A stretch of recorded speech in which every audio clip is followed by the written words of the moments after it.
tama daw yung kwenta ng 4,000 to 6, magsi 6,000 years na yun.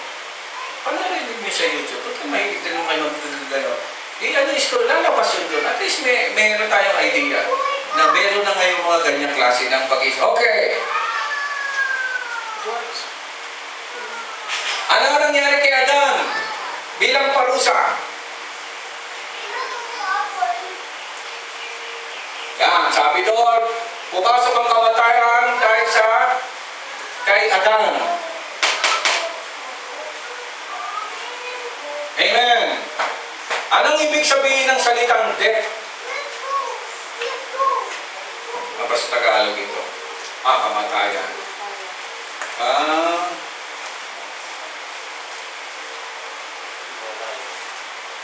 Anong kamatayan? Hindi katapusan, di ba? Ang ibig sabihin ng kamatayan ay separation lang. Physical, sa maihiwalay, yung katawan mo maihiwalay sa kaluluwa. Yun yung spiritual side. Yung hindi mo babalik sa Panginoong Diyos. Amen. So lahat ng namatay nating mga kamag-anak, separated lang yan physically. Amen. Yung separation sa Diyos, wala pang nakakaalam kasi wala pang judgment yung Diyos. Amen ba mga kapatid? Yan.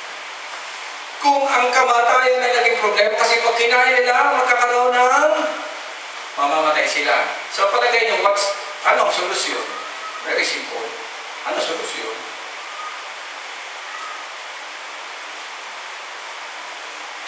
Kung ang kamatayan ay pagkaiwalay sa Diyos, anong solusyon? Ha? Ano lang? Walang kainin. Bumili pa nga na isang kilo. Kinain lang at sinunggaban. Patay. Very simple lang. Ito lang naman ang pinag-uusapan natin. Ano ang solusyon? Hindi, ayan po eh. Ang naging problema, kamatayan. So anong solusyon?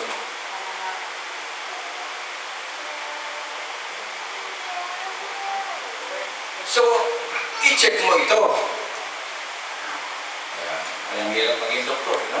A-analyze mo. Ito ang problema. So, saan ka pupunta? Sa kamatayan. Ang kamatayan, kinatatakutan ng lahat. May mga sa Diyos, wala po dapat kinatatakutan. Dapat hindi tayo natatakot sa kamatayan. Dahil ang kamatayan, hindi po yan the end. Hindi po yung parusa. Ito po ay consequence ng ating mga pinagagawa sa ating buhay, sa ating sarili, kaya tayo namamatay. Amen ba mga kapatid? Ha? Siguro kung matulad ni Kai, wala tayong ginawa kundi kumain ay uminom ng gatas pag mahaba pa buhay natin. Amen? O ano pinagkakain natin, nagtahi tayo, kaya tayo namamatay. Kaya tayo nagkakasakit, inom dito, sigarilyo dito, bisyo dito, mamamatay ka talaga. Amen ba mga kapatid? Pero kung siguro nga lahat tayo itong gatas na lang, mamamatay ka rin kasi lalaki ka kung paggatas. Mahirap din. So, mahirap i-analyze sa patungkol sa atin. So, what is the solution mga kapatid? Tingnan nyo, namatay po ba? Matay. Namatay po ba? Matay. Namatay po ba? Matay. Namatay po ba? Namatay. Namatay. Namatay. Namatay. Namatay. Sino lang ang hindi namatay? Meron din. Sino? Siya namatay kasi kinuha siya. O yung ganda, di ba? Sino pa ang hindi namatay? Si Elijah kasi kinuha siya. Amen ba? Sino pa gusto mong ayaw mo? Sino pa rin gusto mong ayaw mamatay? Ikaw, gusto mo na mamatay? Ayaw mo mamatay? So ano solusyon para hindi tayo mamatay? May solusyon po yan. Okay, si Enoch, i-walk with God, kinuha siya ng Diyos. Si Elijah hindi namatay kasi kinuha rin siya ng So, kung gusto mong magmamatay, anong dapat?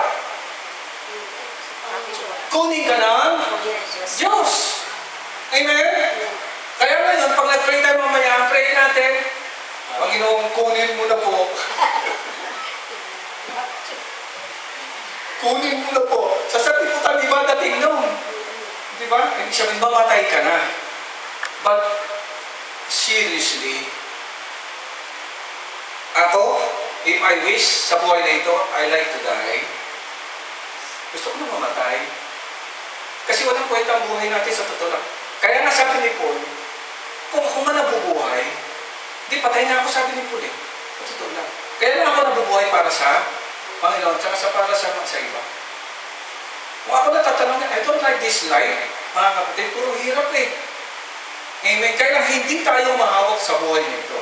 Kaya dapat ang panalangin natin, kunin na tayo ni Lord. Kasi makakatawa pag sinabi mo, mga kapatid, ang tanging ko pong pangarap mo, graduation ng mga anak natin. Sasabihin ng anak mo, marami salamat po sa aking mga guro. Wala po akong ibang pangarap, kundi kunin na po ako ni Lord. It's weird, but that's the best solution, mga kapatid. That's the best solution. Yun ang pagpapalala, bakit ang Panginoon sa Kristo, kinontra niya yun. Paano niya kinontra ang kamatayan? The only way to defeat death is to die.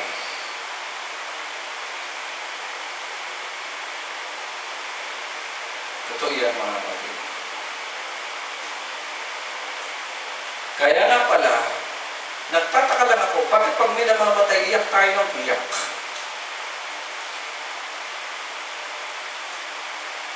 They have reached their goal. Ang lahat ng namatay, they have reached the goal. Pag namatay pa lang isang tao, that's fine. Kasi yung time na papasok na sa tunay nilang buhay, mga kapatid. Now, hindi ko sinasabing ang tunay nilang buhay maganda o hindi. That's such po yung judgment yun ng Diyos. Kaya mga kapatid. Sometimes when I meditate, na parang ko sirang ulo, Jimmy, bakit ka namatay? Hanggang ngayon naman yan. Minsan parang tanga doon sa picture niya, ganyan ako sa, uy, ba't yun? Ano na? Minsan magpaparata pa sa akin, parang nangyayari, tayo wala akong balay ko. Kiss ka na kay dati, binibiro ko lang ng gano'n. Because, naiintindihan ko ngayon, kung bakit nangyari yun sa kanya. Bago siya mamatay, napakaganda lahat ng ginawa niya. Pero sabi nga ng Biblia, there is a much better thing na pwede pa niyang gawin. Na hindi natin lubos na nalalaman. Baka doon sa second life, hindi natin alam. Yun lang ang pagkakaiba ng Panginoon Kristo. Namatay siya, pero siya lang ang meron nun na buhay siyang muli. Wala po sa hinagap ng kahit na sino na pag namatay ang isang tao, muli siyang mabuhay. Meron din kasi pangyayari nung panahon ng Panginoon Kristo. Meron nang namatay, tama? Yung anak ni Jairus, patay, yung 12 years old na babae. Di ba hinawakan niya na buhay na magbuli? Ay, di pastor may nagre-resurrect. Hindi po resurrection ang tawag doon. Kasi nung nabuhay muli yung bata, namatay uli. Si Lazarus po, patay na. Tinawag niya Lazarus, bumangon. Una sa si Lazarus, patay uli. Sabi nga ng iba, nagka-cancer, binigyan na ng taning ng buhay, tapos biglang gumaling. Anong tawag ng tao doon, mga kapatid? Second life. Pero actually, hindi po ganun yun. Tanging ang Panginoon sa Kristo lang, sabi rito mga kapatid, tinan nyo sa likas na kabanalan ng kanyang Espiritu. Ano ba yung thing sa English? According to the, according to the Spirit of holiness. Spirit of holiness. Siya lang ang meron yan. Makikita niyo in John 3:16, for God so He gave His only begotten Son. Bigatin ito, kasi wala itong tatay ng nanay. Siya din naman, bigatin. Kasi wala naman siyang pinagalawan talaga. The only begotten of God. Wala na pong iba. Kaya hindi mo dapat paniwalaan yung sabi ako si Kristo, ako si Kristo. Wala po kasing ganon. Siya po ang nag-iisa, mga kapatid. At ang nangyari sa kanya, siya po ay muling nabuhay. Amen. Ngayon, ang kasunod doon, kung siya ay merong tinatawag na the Spirit of Holiness, bakit pa direction? Kasi siya lang po ang nabuhay na magmuli na hindi na muling namatay. Yun ang pagkakaiba po niya. Kaya nga po tayo nananalig na kung ano yung nangyari sa Panginoon Kristo, that is faith, amen, na kung sakali man tayong mamatay, muli tayong mabubuhay, pero hindi na tayo mamamatay. Bakit ganun, Pastor? Kasi sa Biblia, meron po tinatawag na kahit mabuhay ka muli, mag-resurrect ka, mamamatay kang muli. We call this the second death. Meron po yan. Yun yung mga paparusahan. Second death po yun. Nahiwalay ka na sa Diyos, binuhay ka lang muli, hiwalay ka naman. Bakit? Paparusahan ka na dahil sa hindi mo pananalig nung buhay ka pa. Yan ngayon. Yan ang dahilan kung bakit tayo nag-evangelize.